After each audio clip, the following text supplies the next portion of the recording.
স্বামী ব্রহ্মানন্দের স্মৃতি। স্বামী সৎপ্রকাশানন্দ।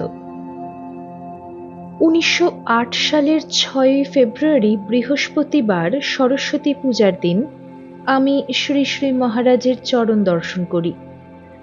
সেবার অর্ধোদয় সূর্যগ্রহণের দিবস গঙ্গা স্নান উপলক্ষে বহু যাত্রীর সঙ্গে আমি ঢাকা থেকে ৭-৮ দিনের জন্য কলকাতায় আসি। একদিন শ্রী ম-কে তাঁর বাড়িতে দর্শন করি এবং তিনি আমাকে শ্রী মা ও মহারাজকে ও দক্ষিণেশ্বর দর্শন করতে বলেন। সরস্বতী পূজার দিন খেয়ার নৌকায় বাগবাজার থেকে বেলুর ঘাটে নামি। তখন গেটের পূর্ব দিকে কেবল একতলা গিরিশ মেমোরিয়াল তৈরি হয়েছিল এবং স্বামীজির সমাধি মন্দিরের একতলায় তাঁর প্রস্তর মূর্তি প্রতিষ্ঠিত হয়েছিল। বেলুর মঠের পুরনো মঠ বাড়ি যেখানে স্বামীজি থাকতেন এবং তাঁর উত্তর পশ্চিমে দোতলায় ঠাকুর ঘর, নিচের তলায় রান্নাঘর ও খাবার ঘর ভিন্ন আর কোনো ইটের তৈরি বাড়ি ছিল না। সবুজ ঘাসে ঢাকা মঠের প্রাঙ্গণ পেরিয়ে আমি পুরনো মঠ বাড়ির দিকে এগিয়ে লক্ষ্য করলাম মহারাজ খোলা বারান্দায় গেটের দিকে মুখ করে বসে আছেন। তিনিই প্রথম ব্যক্তি যাকে আমি বেলুর মঠে প্রথম দর্শন করি। আমি নত হয়ে মহারাজের পদধূলি গ্রহণ করলুম। তিনি স্নেহ ভরে জিজ্ঞাসা করলেন, তুমি কে? কোথা থেকে আসছো? আমি বললাম, আমি কলেজে পড়ি, ঢাকা থেকে আসছি। যে বাড়িতে স্বামীজি ছিলেন সেই বাড়িতে থেকে আমি পড়াশোনা করি। সেখানে প্রতি শনিবার সন্ধ্যায় অধিবেশন হয় এবং কথামৃত পাঠ, সদালোচনা ও সংকীর্তন হয়। আমি যথাসাধ্য ওই কাজে সহায়তা করি। ১৯০১ সালে স্বামীজি যখন ঢাকায় এসেছিলেন তখন আমি ৩ দিন তাঁকে দর্শন করি। আমার ধারণা ছিল মহারাজও স্বামীজির সঙ্গে ছিলেন, কারণ আমি আরও কয়েকজন গেরুয়া পরা সন্ন্যাসীকে তখন দেখেছিলাম। আমি আমাদের প্রতিবেশীদের বিষয়ে মহারাজকে বলতে যাচ্ছিলাম, কিন্তু তিনি বাধা দিয়ে বললেন, না, আমি কোনোদিন ঢাকায় যাইনি। আমি বললাম, আপনি ঢাকায় যাননি? মহারাজ বললেন, না, তুমি আমায় নিয়ে যাবে? আমি বললাম, হ্যাঁ মহারাজ। মহারাজ বললেন, কেমন করে? আমি বললাম, স্বামীজিকে যিনি নিমন্ত্রণ করে সব ব্যবস্থা করেছিলেন আমি তাকে বলবো, তিনিই আপনার যাত্রার সব ব্যবস্থা করবেন। মহারাজ হেসে বললেন, ও, তুমি আমাকে এমনি করে নেবে? তারপর মহারাজ আমাকে ঠাকুর ঘরে যেতে বললেন এবং স্বামী প্রেমানন্দের সঙ্গে দেখা করতে বললেন। যখন আমি মন্দির থেকে উঠানে নেমে এলাম তখন আমাকে কিছু প্রসাদ দেওয়া হলো। প্রসাদ পেয়ে আমি গঙ্গায় হাত ধুতে গেলাম। সিঁড়ি দিয়ে উপরে উঠবার সময় আমি এক সৌম্যকান্তি পুরুষকে নিচে নামতে দেখলাম। আমি তাকে প্রণাম করে জিজ্ঞাসা করলাম, স্বামী প্রেমানন্দ কোথায় থাকেন? তিনি নিজের বুকে আঙুল দিয়ে বললেন, এখানে। তারপর আমি মহারাজের কাছে বিদায় নিতে গেলাম, কারণ ওই দিন বিকালে আমি দক্ষিণেশ্বর যাব ঠিক করেছিলাম। মহারাজ আমাকে পিছনের দরজা দিয়ে নিকটস্থ খেয়াঘাটের পথ বলে দিলেন এবং জনৈক ব্যক্তিকে তা দেখিয়ে দিতে বললেন, কিন্তু যথাসময়ে খেয়া নৌকা না পাওয়ায় হেঁটে বালি যাই। সেখানেও নৌকা না পেয়ে কোন্নগরে যাই। এক ভদ্রলোকের সঙ্গে নৌকায় পার হই। তখন রাত হয়ে গেছে, তাই দক্ষিণেশ্বর দর্শন হলো না। হেঁটে কলকাতায় ফিরি, কারণ শেয়ারের গাড়ি পেলাম না। তারপর ঢাকায় ফিরি। তারপর ১৯১১ সালের ডিসেম্বর মাসে আমি আবার কলকাতায় আসি। এবার আমি শ্রী শ্রী মাকে দর্শন করি এবং দক্ষিণেশ্বর গিয়ে মন্দিরাদি ঠাকুরের লীলাস্থল দর্শন করি। একদিন নৌকাযোগে কলকাতা থেকে বেলুর যাই। মহারাজ মঠ বাড়ির নিচের বারান্দায় গঙ্গার দিকে মুখ করে বসেছিলেন। আমি তাকে প্রণাম করলে তিনি পূর্ব পরিচিতের ন্যায় স্নেহপূর্ণ ব্যবহার করেন। তখন বেলা ১১টা। এমন সময় এক প্রৌঢ় ব্যক্তি এলেন। মহারাজ উঠে তাকে প্রণাম করলেন। আমি বিস্ময়ে ভাবলুম, ইনি কে? মহারাজ আমাকে জিজ্ঞাসা করলেন, একে চেনো? আমি বললাম, হ্যাঁ, এনাকে দক্ষিণেশ্বরে মা কালীকে পূজা করতে দেখেছি। মহারাজ বললেন, তুমি ঠিক ধরেছ, ইনি ঠাকুরের ভাইপো রামলাল দাদা। তারপর মঠে প্রসাদ পেয়ে বিকালে আমি কলকাতায় ফিরি। এবারও আমি আমহার স্ট্রিটে মডার্ন ইনস্টিটিউটের বাড়ির তেতলায় মাস্টার মহাশয়কে দ্বিতীয়বার দর্শন করি। 1916 সালের জানুয়ারি মাসে মহারাজ বাবুরাম মহারাজের সঙ্গে কামাখ্যা দর্শন করে ময়মনসিংহ হয়ে ঢাকায় আসেন। তাঁদের সঙ্গে আরও 10 জন সাধু ছিলেন: স্বামী শঙ্করানন্দ, অম্বিকানন্দ, মাধবানন্দ, হরিহরানন্দ, বরদানন্দ প্রভৃতি। ট্রেন ঢাকায় পৌঁছতে দেরি হয়। আমি একজন ধনী লোকের ল্যান্ডো গাড়ি নিয়ে তার ছেলের সঙ্গে স্টেশনে অপেক্ষা করি। তারপর মহারাজদের সকলকে নির্দিষ্ট বাড়িতে নিয়ে যাই। সেবার মহারাজ স্বামীজির উৎসব পর্যন্ত ঢাকায় ছিলেন। প্রতিদিন বহু ভদ্রলোক তাকে দর্শন করতে আসতেন। এক ভদ্রলোক বললেন, মহারাজ, আমরা সংসারী লোক, আমাদের এত কাজকর্ম ও সংসারের এত বাধা বিঘ্ন যে আমাদের পক্ষে অগ্রসর হওয়া অসম্ভব মনে হয়। মহারাজ তাকে বললেন, শ্রী ভগবানের কৃপা হলে পর্বত প্রমাণ বিঘ্ন ভস্যের মতো উড়ে যায়। যত পারুন তাকে ডাকুন এবং তার কৃপার জন্য প্রার্থনা করুন। সেই বাড়িতেই রামনাম সংকীর্তন ও কালী কীর্তনের ব্যবস্থা হয়। মহারাজের সঙ্গে কয়েকজন গায়ক ও বাদক সন্ন্যাসী ছিলেন। তাছাড়া স্থানীয় ভক্তেরাও সেই সংকীর্তনে যোগ দিতেন। আমাকেও মহারাজ কালী কীর্তনে যোগ দিতে বলেন। একদিন প্রসিদ্ধ ভগবান ওস্তাদের সেতার বাদ্যের ব্যবস্থা হলো। তার ছোট ভাই তবলা বাজালো। মহারাজ তন্ময় হয়ে শুনে মন্তব্য করলেন, ঠিক যেন নারদ ঋষির বীণা বাদ্য শুনছিলাম। মহারাজের আগমনের কিছু আগে ঢাকায় মঠ ও মিশন প্রতিষ্ঠার জন্য স্থায়ী জমি কেনা হয়েছিল। মহারাজ ঠাকুরের মন্দিরের ভিত্তি স্থাপন করেন এবং বাবুরাম মহারাজ মিশনের বাড়ির ভিত্তি স্থাপন করেন। তার নির্দেশ মতো পূজাদি ও চণ্ডীপাঠ হয়। তারপর মহারাজ নারায়ণগঞ্জ ও নাগমশাইয়ের বাড়ি দেওভোগ ঘুরে মঠে ফেরেন। 1916 সালের গ্রীষ্মকালে আমি কিছুদিন মঠে এসে বাস করি। মহারাজ অনেক সময় বলরাম বাটিতে থাকতেন। আমি মাঝে মাঝে সেখানে গিয়ে তাকে দর্শন করতাম। তারপর তিনি মঠে এলে আমি একদিন দীক্ষার কথা বললাম। তিনি আমাকে কয়েকটা প্রারম্ভিক উপদেশ দেন এবং দীক্ষা পরে হবে বললেন। একদিন মহারাজ বললেন, দেখো, এখানে যত পারো আসবে, এতে তোমার ক্ষতি হবে না। যখন তিনি আমাকে প্রিলিমিনারি ইনস্ট্রাকশন দেন, আমি সাধু হবার ইচ্ছা প্রকাশ করি। আমার বাড়ির অবস্থা শুনে মহারাজ বললেন, বর্তমানে তোমার মায়ের সেবা করা কর্তব্য। এখন সত্য কথা ও ব্রহ্মচর্য পালন করো। 1916 সালের গ্রীষ্মাবকাশে ময়মনসিংহের বিনোদ নামে এক যুবক মঠে এসেছিল। সে বাবুরাম মহারাজকে খুব ভালোবাসত এবং তার সঙ্গে ঘুরত। মহারাজ তা লক্ষ্য করেছিলেন। একদিন বিনোদ মহারাজকে প্রণাম করে বলল, আমার ছুটি শেষ হতে চলল, আমাকে বাড়ি ফিরতে হবে। মহারাজ বললেন, তুমি বাবুরাম মহারাজকে প্রণাম করেছ? সে বলল, না, এখন যাব। মহারাজ বললেন, দেখো, বাবুরাম মহারাজকে প্রণাম করবার একটা মন্ত্র আছে, তুমি সেই প্রণাম মন্ত্র জানো? বিনোদ বলল, না, আমি জানি না। মহারাজ বললেন, তুমি এই প্রণাম মন্ত্র শিখে নাও। গৃহে ফিরে যেতে মন নাহি চায় আমার, ইচ্ছা হয় ওই চরণতলে পড়ে থাকি অনিবার। তারপর মহারাজ দেখিয়ে দিলেন কিভাবে প্রণাম করতে হবে এবং মন্ত্রটি বলতে হবে। একটু পরে বাবুরাম মহারাজ বারান্দায় চায়ের টেবিলের কাছে বেঞ্চিতে বসলেন। বিনোদ সেখানে বাবুরাম মহারাজকে প্রণাম করবার জন্য গেল।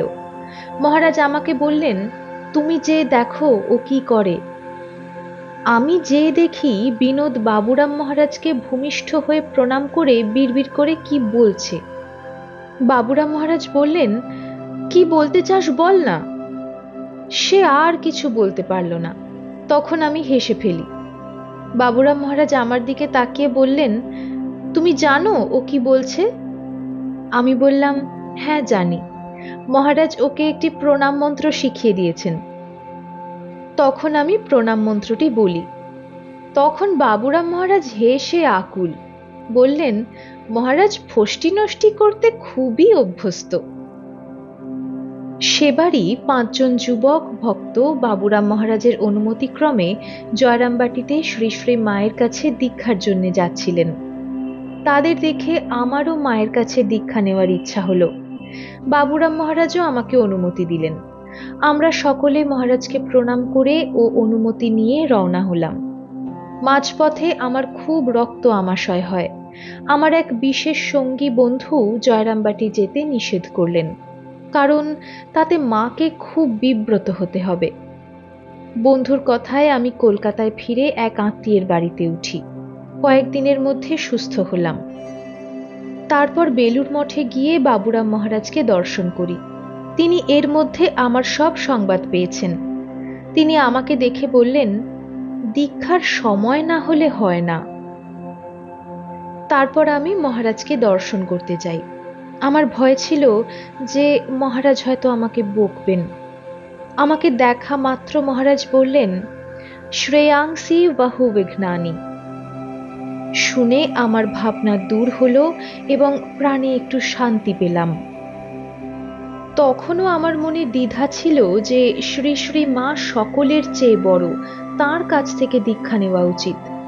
মহারাজের কাছ থেকে দীক্ষা নিতে দ্বিধা ছিল। সে সময় মহাপুরুষ মহারাজ গঙ্গার ঘাটে পাদচারণা করছিলেন। আমি ওই কালে তাকে জিজ্ঞাসা করলাম, কেউ কেউ শ্রী শ্রী মার কাছ থেকে দীক্ষা নেয়, আর কেউ কেউ মহারাজের নিকট থেকে দীক্ষা নেয়, এতে কি কোনো প্রভেদ আছে? মহাপুরুষ মহারাজ বললেন, আমি তো কোনো প্রভেদ দেখি না। একই গঙ্গার জল দুটি নলের মধ্য দিয়ে আসছে। একই ঠাকুরের কৃপা শ্রী শ্রী মা ও মহারাজের মধ্য দিয়ে আসছে। আর দেখো, দীক্ষা নেয় একই কথা বলছো, দীক্ষা পায়। এ কথা শুনে আমার ভিতরে একটা মহা পরিবর্তন হলো। আমি দীক্ষা নেবার কে, দীক্ষা কোথায় পাই সেটাই দেখতে হবে। আমি তখনই মহারাজের কাছে গিয়ে দীক্ষার কথা বললাম। মহারাজ বললেন, অপেক্ষা করো, আমাকে পাঁজি দেখতে হবে। আমি তোমাকে যা বলেছি তা পালন করতে থাকো। 1917 সালে মহারাজ দক্ষিণ দেশ থেকে পুরী হয়ে কলকাতায় ফিরলেন স্বামী তুরীয়ানন্দকে সঙ্গে নিয়ে। হরি মহারাজের অস্ত্রোপচার হয় পুরীতে। তিনি তখন খুব অসুস্থ। উদ্বোধনে উপরের তলায় শরৎ মহারাজের ঘরে তাঁর থাকবার ব্যবস্থা হলো, আর মহারাজ থাকতেন নিচের অফিস ঘরে। আমি কৃষ্ণলাল মহারাজের সঙ্গে ঢাকা থেকে কলকাতায় আসি এবং উদ্বোধনে মহারাজকে দর্শন করতে যাই। তাকে প্রণাম করবার কালে কৃষ্ণলাল মহারাজ বললেন, মহারাজ, এর কিছু জিজ্ঞাস্য আছে। আমার বাস্তবিক জিজ্ঞাস্য বিশেষ কিছু ছিল না। মহারাজ আমাকে বললেন, সাধুকে দর্শন করলি, প্রণাম করলি, স্পর্শ করলি, আর কি জিজ্ঞাস্য থাকতে পারে? মহারাজ প্রতিদিন উদ্বোধন থেকে বলরাম মন্দিরে এসে বৈঠকখানা ঘরে বসতেন। একদিন আমি তার সামনে বসে আছি, এমন সময় ললিত বাবু, মহারাজ একে কাইজার বলতেন, তিনি এলেন। তিনি আমাকে লক্ষ্য করে বললেন, তোমরা তো খুব ভক্ত, জয়রামবাটিতে মায়ের মন্দির হবে, তোমরা টাকার জোগাড় করতে পারো কি? মহারাজ বললেন, ওসব পারবে না।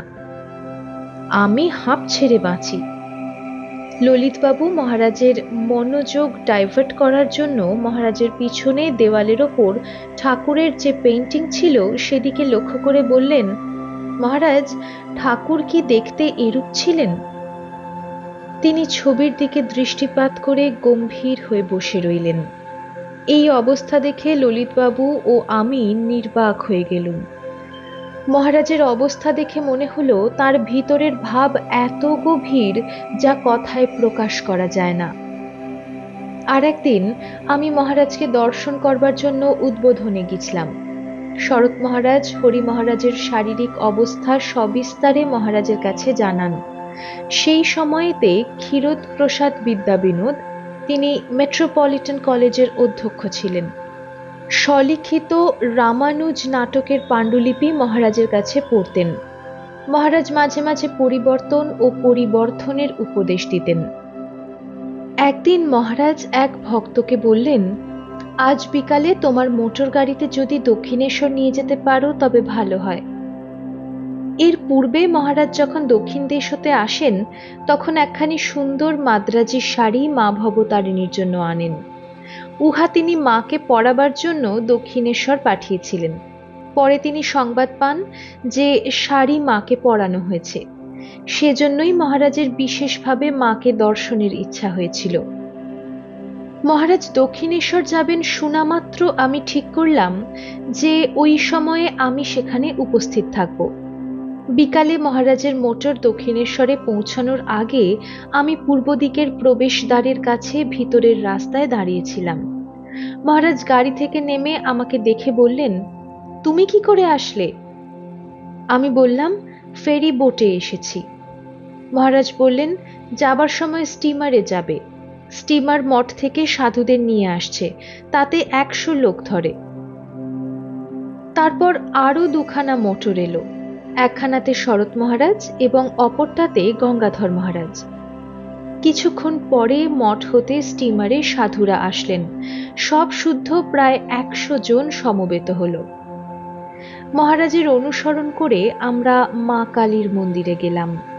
গর্ভ মন্দিরের দক্ষিণ দ্বার দিয়ে সাধারণত দর্শন হয়, সেদিন পশ্চিম দ্বারও খোলা হয়েছিল। তাতে মায়ের মুখ খুবই স্পষ্টভাবে দেখতে পাওয়া গিয়েছিল। গঙ্গাধর মহারাজ মা কালীর সামনে বসে কিছুক্ষণ স্তব পাঠ করলেন। তার মুখমণ্ডল ভক্তি ও ভাবে রক্তিম। তারপর মহারাজ বিষ্ণু মন্দির ও শিব মন্দির দর্শন করে ঠাকুরের ঘরে গেলেন। আমরাও তাকে অনুসরণ করলাম। প্রণাম আদির পর মহারাজ পঞ্চবটী ও বেলতলা দর্শনের জন্য গেলেন। আমরাও গেলাম। ইতোমধ্যে মহারাজ ও ভক্তগণ মায়ের ভোগের জন্য যে সন্দেশ ও ফল এনেছিলেন সেই প্রসাদ সকলকে বিতরণ করা হলো। সমস্ত সময়ের মধ্যে মহারাজ একটা কথাও বললেন না। আমরা ভেবেছিলাম মহারাজ অনেক পুরনো কথা বলবেন। তার হৃদয় যেন গভীরভাবে পূর্ণ ছিল। তারপর মহারাজ ও শরৎ মহারাজ একই গাড়িতে কলকাতায় ফিরলেন এবং আমরাও মঠে ফিরলাম। এরপর একদিন মহাপুরুষ মহারাজ বেলুর মঠ থেকে কলকাতায় গিয়েছিলেন। সেখান থেকে ফিরে এসে বললেন, মহারাজ তোমাকে তার নিকট যেতে বলেছেন। ওই দিনই বা পরের দিনই মহারাজের দর্শনের জন্য যাই। সেবার মহারাজ আমাকে বলরাম মন্দিরে দীক্ষা দিয়েছিলেন। সেদিন এক বিশেষ পর্বদিন ছিল। স্বামী শঙ্করানন্দের নির্দেশ মতো আমি কিছু ফল এনে মহারাজকে দক্ষিণা দিই এবং পরে একখানি কাপড়ও দিয়েছিলাম। দীক্ষার সময় আমি মহারাজকে বললাম, ইষ্টের সঙ্গে আমার কি সম্বন্ধ? মহারাজ বললেন, সাধন ভজনের সঙ্গে সঙ্গে ওটা কালে তোমার ভিতর প্রকাশ পাবে। তিনি তোমার যথা সর্বস্ব। তারপর আমি মন্ত্রের অর্থ জিজ্ঞাসা করলাম। তিনি বললেন, মন্ত্র ও ইষ্টের মধ্যে কোনো পৃথক অর্থ নেই, উভয়েই একই জিনিস বোঝায়। তিনি তোমার সব। যে সাধন প্রণালী তিনি আমাকে দিয়েছিলেন তা দৃঢ়তা ও ধৈর্যের সঙ্গে অভ্যাস করতে নির্দেশ দিলেন। দুবার তিনি আমাকে পুরস্চরণ করতে বলেছিলেন। আর একদিন আমি উদ্বোধনে মহারাজকে দর্শন করতে যাই। সেদিন মহারাজ খুদুমণিকে একটা জপের মালা আনতে বললেন। সেই মালা নিজে জপ করে মহারাজ আমাকে দেন। সেই মালা আমি এখনো ব্যবহার করি। মহারাজ একদিন বলরাম মন্দিরে বৈঠকখানায় বসে আছেন। তিনি আমাকে কাগজ কলম আনতে বললেন এবং একখানা চিঠি লেখার নির্দেশ দিলেন। তিনি বললেন, আমি বলছি তুমি লেখো, to the Abbott, Belur monastery. তিনি চিঠিখানা ইংরেজিতে ডিকটেট করে শেষে বললেন যে প্রয়োজন মতো ইংরাজি সংশোধন করে নিতে। চিঠির মর্ম এরূপ, আমরা একদল সন্ন্যাসী ক্রিসমাস উপলক্ষে বেলুর মঠে আসছি। আপনারা চিরন্তন প্রথা অনুযায়ী অবশ্যই খ্রিস্ট উৎসব করবেন। আপনাদের আতিথেয়তা সুবিদিত। আমরা অবশ্যই বিরাট ভোজ আশা করি। আমরা কিন্তু আমিষাশী। আপনাদের খ্রিস্ট উৎসব সফল হোক। আমি চিঠিখানা মহারাজের হাতে দিলাম। তিনি নিজের নাম স্বাক্ষর না করে প্রেমানন্দ নামে সই করলেন এবং চিঠিখানা বাবুরাম মহারাজকে দেখাতে বললেন। আমি চিঠিখানা বাবুরাম মহারাজের হাতে দিলাম। তিনি তখন অসুস্থ। বাবুরাম মহারাজ চিঠিখানাতে নিজের নাম স্বাক্ষর দেখে বললেন, মহারাজের ছেলে মানুষের ভাব। সে সময়ে স্বামী শিবানন্দ বেলুড় মঠের ইনচার্জ ছিলেন। আমি আবার মহারাজের কাছে গেলে তিনি আমাকে বেলুড় মঠে মহাপুরুষ মহারাজকে চিঠিখানা দিতে বললেন এবং স্মরণ করিয়ে দিলেন যে তিনি যে উহা লিখেছেন এ কথা যেন তাকে না বলা হয়। আমি মঠে গিয়ে চিঠিখানা মহাপুরুষ মহারাজকে দিলাম। তিনি চিঠিখানা পড়ে আমার দিকে তাকিয়ে বললেন, মহারাজ লিখেছেন না? আমি কিছু না বলে চুপ করে রইলাম। মহাপুরুষ মহারাজ বুঝলেন, মনং সম্মতি লক্ষণম।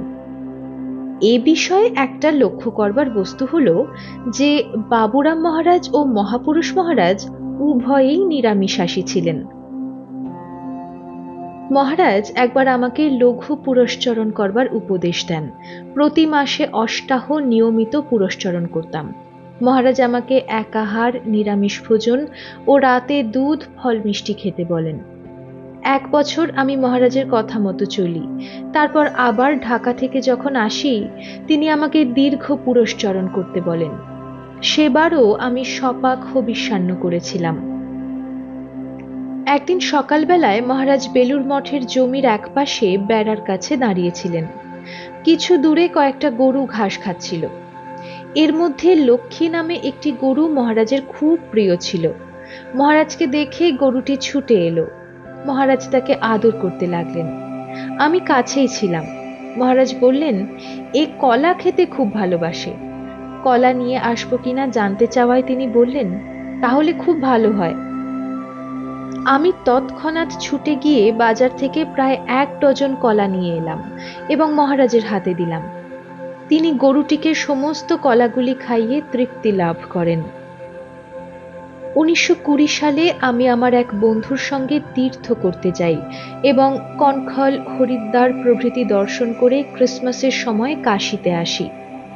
সে সময় শুনলাম যে মহারাজ কাশীতে আছেন। আমি চন্দ্র মহারাজের অনুমতিক্রমে অদ্বৈত আশ্রমে থাকতে পাই। রোজ হরি মহারাজের কাছে যেতাম এবং তার অমৃততম কথা শুনতাম। 1921 সালে স্বামীজির জন্মতিথির পূর্বে শরৎ মহারাজ কাশীতে আসেন এবং স্বামীজির জন্মদিনে বক্তৃতা করেন। মহারাজ কাশীতে এসে অদ্বৈত আশ্রমে ওঠেন। বহু সাধু সমাগম হয়। সাধন ভজন ও সৎপ্রসঙ্গ চলতে থাকে। মহারাজ অনেককে সেবার সন্ন্যাস ও ব্রহ্মচর্য দেন। কাশীতে তখন মহারাজ একটা আধ্যাত্মিক আবহাওয়া সৃষ্টি করেন। কিন্তু সেই সময় আমি ঢাকা থেকে একটা চিঠি পাই যে আমার মা খুব অসুস্থ। তাই মহারাজ ও শরৎ মহারাজের অনুমতি নিয়ে আমি ঢাকায় যেতে বাধ্য হই। এরপরে আমার আর মহারাজকে দর্শন করবার সৌভাগ্য হয়নি। মহারাজের অসুখের সময় আমি কলকাতায় যাবার জন্য টিকিট কেটেছিলাম এবং গাড়িতে উঠবার সময় ঢাকা মঠ থেকে একজন সাধু টেলিগ্রাম নিয়ে আমার কাছে এসে বললেন, মহারাজের শরীর গেছে।